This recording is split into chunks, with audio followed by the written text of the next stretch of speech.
Economic and social disparity. Racial differentials in crime rates may also be tied to economic disparity. Blacks and whites face different economic and social realities. African Americans typically have higher unemployment rates and lower incomes than whites. They face a greater degree of social isolation and economic deprivation, a condition that has been linked by empirical research to high murder rates. Many black youths are forced to attend essentially segregated schools that are underfunded and deteriorated, a condition that elevates the likelihood of their being incarcerated in adulthood. Not helping the situation is that during tough economic times, blacks and whites may find themselves competing for shrinking job opportunities. As economic competition between the races grows, interracial homicides do likewise. Economic and political rivalries lead to greater levels of interracial violence. Even during times of economic growth, lower-class African Americans are left out of the economic mainstream, a fact that meets with a growing sense of frustration and failure. As a result of being shut out of educational and economic opportunities enjoyed by the rest of society, this population may be prone, some believe, to the lure of illegitimate gain and criminality. Young African American males in the inner city often are resigned to a lifetime of little or no social and economic opportunity.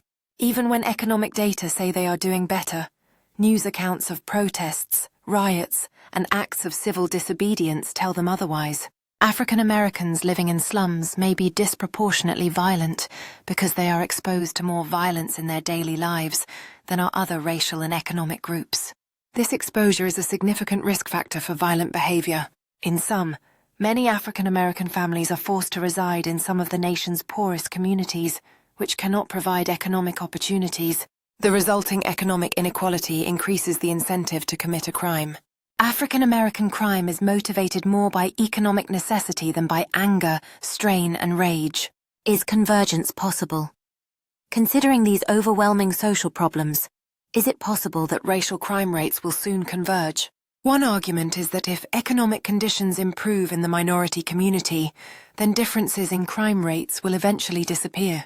Sociologist Julie Phillips found that if whites were subjected to the same economic and social disabilities as minorities, interracial homicide rate differences would be dramatically reduced.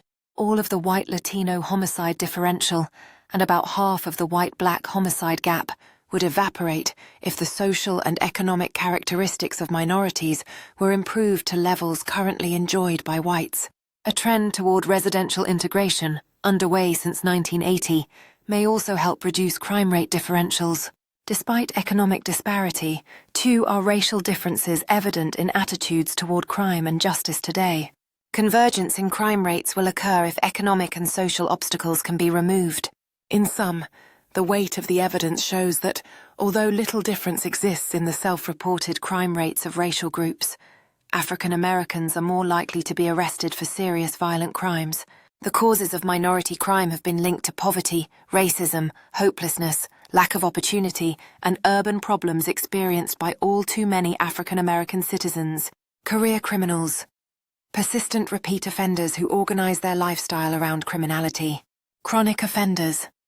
As defined by Marvin Wolfgang, Robert Figlio, and Thorsten Sellin, delinquents who are arrested 5 or more times before the age of 18 and who commit a disproportionate amount of all criminal offenses.